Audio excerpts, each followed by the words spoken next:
मैद्याचं पीठ मळून घेतलं, त्याचे गोळे केले, त्याला होल पाडले, ते तेलात तळले.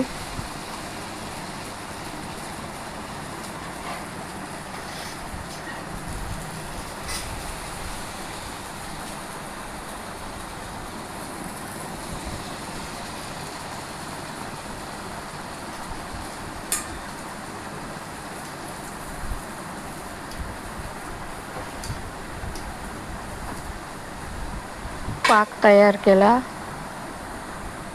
त्याच्यात थोडा कलर टाकला, जिलेबी कलर, आणि आता ते तळलेले पाकात टाकले.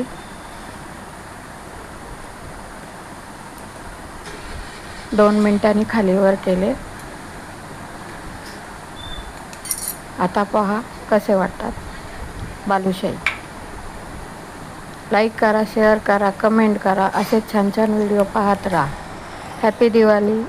धन्यवाद.